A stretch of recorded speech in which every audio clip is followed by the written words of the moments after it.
What's up, YouTube? It's your boy Nash here. Welcome back to the channel. And today's WWE news,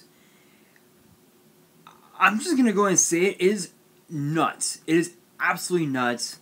So big shout outs to Andy Murray for all of these articles off of WhatCulture, including the latest on both Mauro Ranallo and Brock Lesnar leaving WWE. WWE signing four former Evolve wrestlers, including one of them is a former Evolve champion. And also the latest on the big question as to whether or not Retribution will become exclusive to Raw, and also if there was anything else that I need to look on here. Anything else? And also, too, Netflix cancels the Big Show show. Yeah, so we're gonna talk about that. Actually, you know what? Hold on. Let's see. Was there anything? Okay. Now, yeah. So those are gonna be the ones I'll be talking about in today's video. So let's talk about Retribution for a second, because Retribution, if you guys don't know, Retribution has been running roughshod throughout Raw and SmackDown over the last month or so, and apparently there are rumors saying that WWE is going to have Retribution be on Raw, which I'm not so sure if that would be. I honestly don't know what to think about this, honestly. But shoutouts to Andy Murray for this article off of WhatCulture. Big shout out.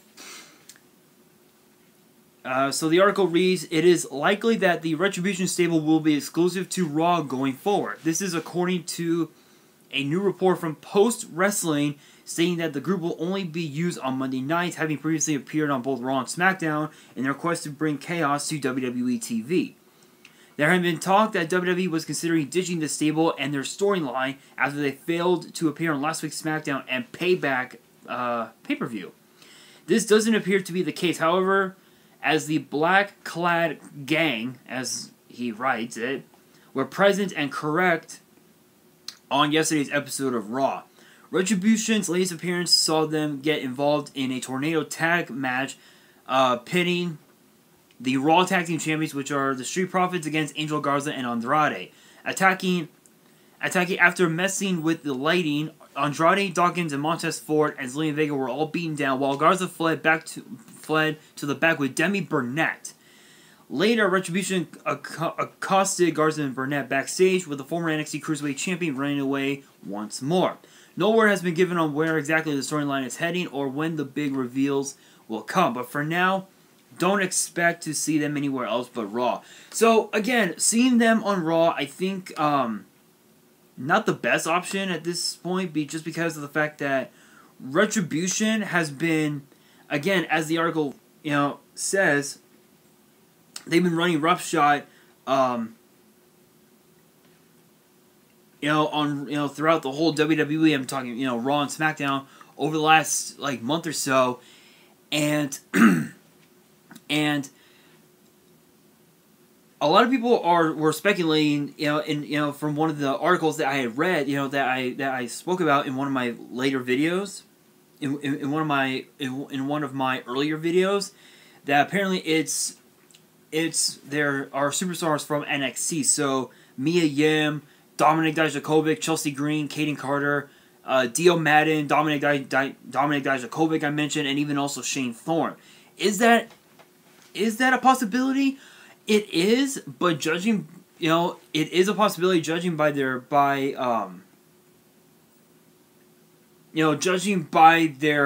size and also their posture, if you will, how they stood, in the ring. It is safe to say it could be them, but at the same time, it could be somebody else. It could be other people. Who the hell knows? All I know is that seeing Retribution on Raw might be a good thing. But at this point, it's kind of hard to say. But who knows where this will take? Who knows how far this will go? And we'll just see what happens. There's really, I don't really want to say a whole lot involved, with this, about Retribution. But the only thing that I can say for sure is that they are after something. We just don't know what it is. We honestly do not know what Retribution is after. Maybe it's championship gold. Maybe it's attention over on NXT. Who the hell knows? All we know is that Retribution is after something. That is the only thing. Okay, can this work? Thank you. That's the only thing that we know at this point. So, yeah. So next up, so Brock Lesnar and Mauro Ranallo leave WWE. Actually, tribute to Brock Lesnar's contract had expired months ago. So let's take a look at that one. And also two big shout outs to Starbucks, not sponsored. I actually just got back from Starbucks earlier today, so. So apparently Brock Lesnar is now an official free agent, so he's now able to go to pretty much anywhere he wants at this stage. But the article reads, Brock Lesnar is no longer under contract with WWE. PW insiders Mike Johnson broke the news on Monday, stating that the Beast Incarnate's deal had been allowed to run out as the two parties have been unable to come to terms on a new contract. A fresh agreement had been in the works, though negotiations were put on hold after Lesnar and WWE reached an impasse, leaving the multi-time world champion on the open market. WWE has already pulled all Lesnar-related merchandise from WWEshop.com. It would be noted that this isn't the first time Lesnar's WWE contract had expired since he returned to WWE back in 2012, with the two parties always coming to an agreement later down the road, while Brock is now technically free to negotiate with companies like AEW and New Japan and the UFC. Showing up elsewhere, it looks unlikely, with WrestleVotes tweeting the following. So WrestleVotes tweeted out yesterday saying, quote, the reports of Brock Lesnar being a free agent are true. In talking with a source, the belief is that once Lesnar is ready to work again, he'll let Vince McMahon know, or vice versa. If WWE needs Brock, they will present a deal he can't refuse. Currently, it's nothing more than that. Lesnar's last appearance in WWE came in WrestleMania 36, where he dropped the WWE title to Drew McIntyre. He has elected to sit out during the ongoing global health crisis. Meanwhile, his advocate Paul Heyman is now managing former rival Roman Reigns on SmackDown, having debuted alongside the Big Dog last week. Okay, yeah, so if you guys saw the Payback Kickoff show this past Sunday, JBL, literally everybody that was on that panel all said that Paul Heyman was setting Roman Reigns up, and I agree. Roman Reigns, honestly, I think he might be set up for a Brock Lesnar return, because if you guys remember, Brock Lesnar did drop the title to Roman Reigns at SummerSlam back in 2018, and he had to give up the title because of his leukemia, which allowed Lesnar to regain the title against Braun Strowman at Crown Jewel, which I did do a prediction video and a result video on, if you guys want to check those out. And I think it might be a setup, but at the same time, because of the pandemic, it could be that once everything starts to go back to normal and we're able to, have fans attend, the Raw shows, the SmackDown shows, odds are Roman Reigns could go from a heel back to a babyface and become the big babyface on SmackDown, as he did when he got drafted, I guess when he got drafted to SmackDown from Raw during the Superstar shakeup a week after WrestleMania at MetLife Stadium. That could be a possibility. Another possibility would probably be, again, Paul Heyman setting up Reigns for Brock Lesnar, which could be a possibility, considering the fact that considering the fact that we're now just a few weeks away from Clash of Champions, and we're also I would say we're like a month away from Hell in a Cell, and if Reigns were to keep the title going into Hell in a Cell, odds are Brock Lesnar is going to show up. We all know Brock Lesnar will show up. Paul Heyman will turn on Reigns. That's just that. That's just my honest opinion on it. Excuse me. Ooh, excuse me. But yeah, but judging by this, I mean, we could see Brock Lesnar go to AEW, which honestly, I don't think so. I think that would probably be a bad decision for him, because Brock Lesnar was very successful in WWE since coming back to WWE back in 2012, the night after WrestleMania in Miami. So that could be that. I mean, who knows? Honestly, who knows? Who knows? All I know is that I feel like as if Roman Reigns could be set up. He could be set up. Brock Lesnar could return, and yeah, that's pretty much all I have to say about that. But I will say this: seeing Heyman and Reigns together is so weird. It is so weird, but it is what it is. It is what it is. Also, you guys, I also want to point out, if you guys are wondering why I am filming on a Tuesday, it's actually because of the fact that today and next Tuesday, NXT will be on Tuesdays because of AEW, and I think their pay-per-view. What was it called again? I think All Out, All In, All to the Side. I don't know what the fuck. I don't watch AEW. If you guys watch AEW, and you guys know the name of their next pay-per-view, I guess, comment below if you guys want to. But I honestly don't care for AEW because I'm WWE bound, plain and simple. Alright, so now talking about Mauro Ranallo leaving WWE. So apparently, this actually started right around TakeOver. Actually, I think like right around TakeOver 30, like right around there.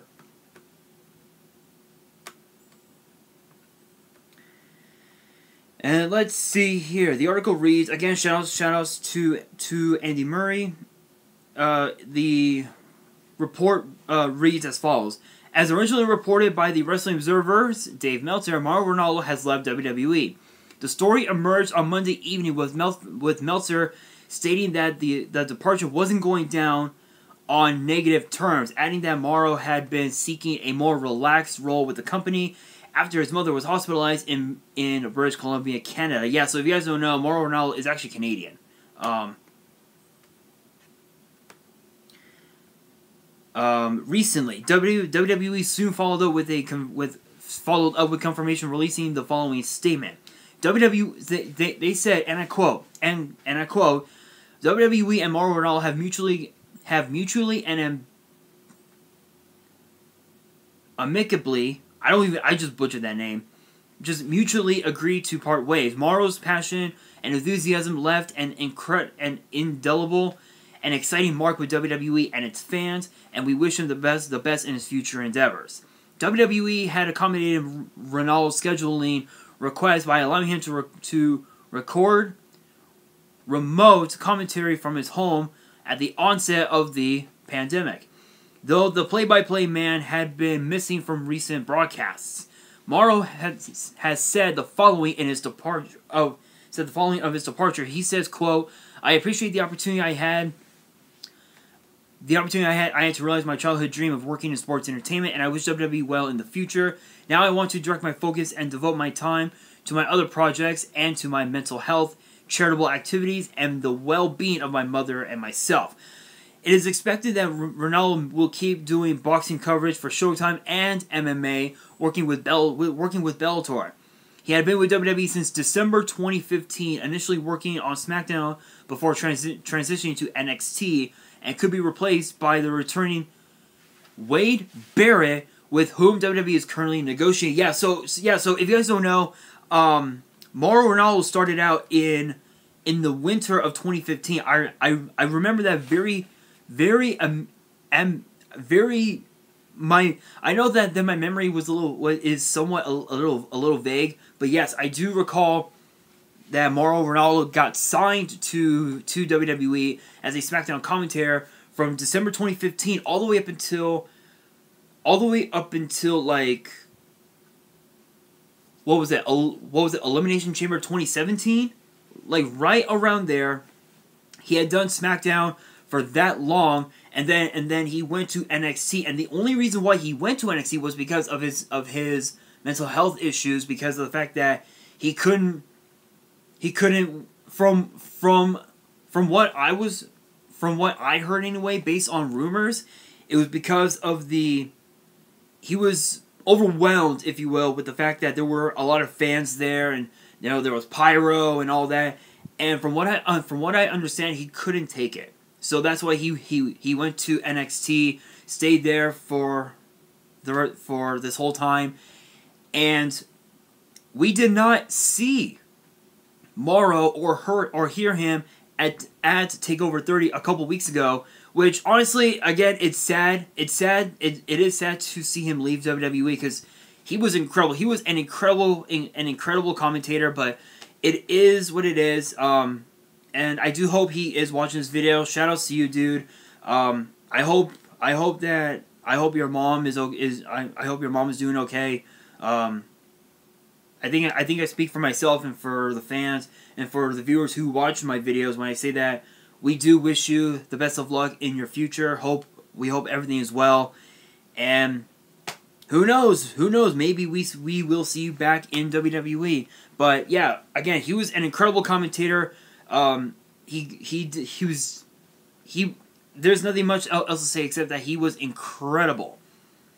He was incredible, and an incredible commentator, one of the best that we've had in a long time. And that's, yeah, not much else to say about that. So WWE has now signed 4 Evolve wrestlers, 4 former Evolve wrestlers. And supposedly one of them is a former champion. Who is it, you may ask? Well, according to the article, WWE has continued scooping up former Evolve personnel by signing 4 wrestlers and a referee from Gabe Sapolsky's old independent promotion to full-time contracts. Former Evolve champion Josh Briggs is the biggest name to ink a deal, standing at a towering 6'8". Briggs is a 4-year veteran, best known for his work in the northeastern U.S. promotions like Beyond, and was the last Evolve champion, defeating Austin Theory to capture the title in November 2019. Brandi Lauren, Kurt Stelling, and Joe Gacy are the other wrestlers to sign, with Gacy a former Evolve Tag Team champion alongside AEW's Eddie Kingston. Lauren recently appeared at TakeOver 30 celebrating with Damian Priest in a hot tub following Priest's victory as the new North American champion. WWE has also inked a contract with referee Jake Clemens. This brings WWE's Evolve acquisitions up to 7, with Leon Ruff and Anthony Green snapped up in August. Further additions could yet be forthcoming. Evolve effectively ceased operations in March with the onset of the pandemic, dooming them financially, resulting in several WrestleMania 36 shows being canceled. They were later purchased outright by WWE, who have already started uploading old footage of Evolve on the WWE Network. Okay, so obviously, so Brandi Lauren, if you guys remember my review video of the Evolve 10th anniversary show, you will know that Brandi Lauren had went up against Shotzi Blackheart. Brandi Lauren is an incredible athlete. She is absolutely amazing in the ring. Josh Briggs is a beast. No pun intended. He is a beast. I could definitely see Josh Briggs being another one of the Mount Rushmores, if you will, of NXT. Because already the Mount Rushmores of NXT are Tommaso Ciampa, Johnny Gargano, Finn Balor, and Adam Cole. Gargano holding on, holding the NXT title from TakeOver New York to TakeOver 25, which I think that was actually a few months. Tommaso Ciampa, I think, held the title for 235 days. Finn Balor holding it for 293 days. And then Adam Cole, 405 days. Crazy enough. I think these signings are going to be absolutely incredible.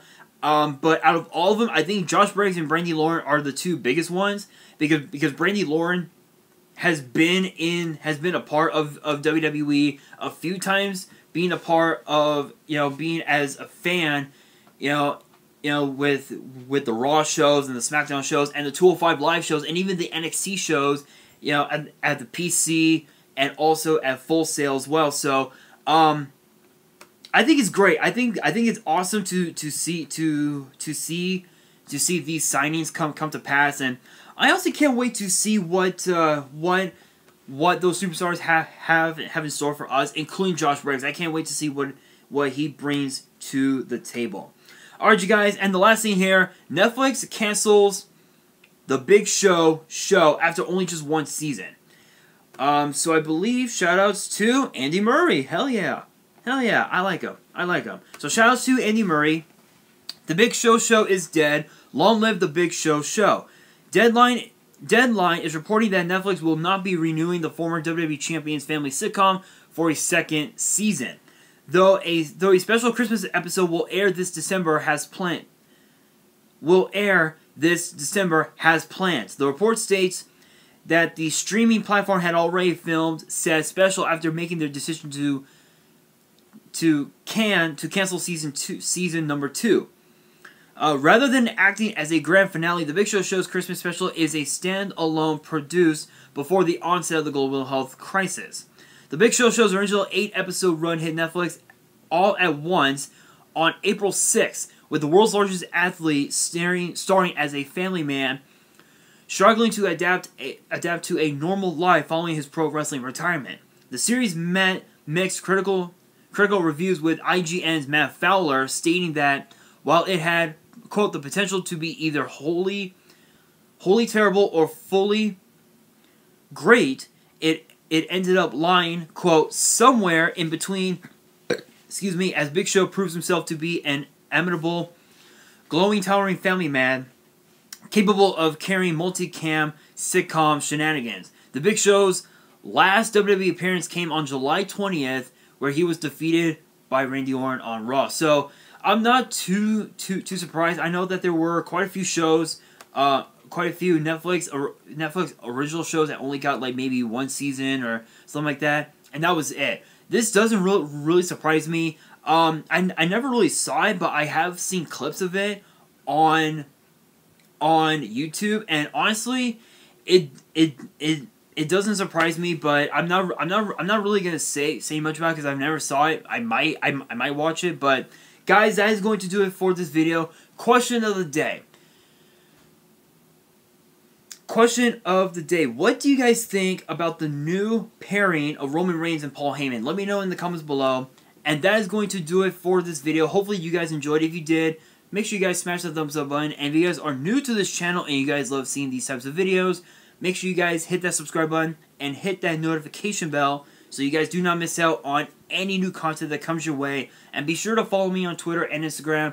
All three of my links, both of my Twitters and my one Instagram, the links are down in the description below. And on that, this is your boy Nash, signing out.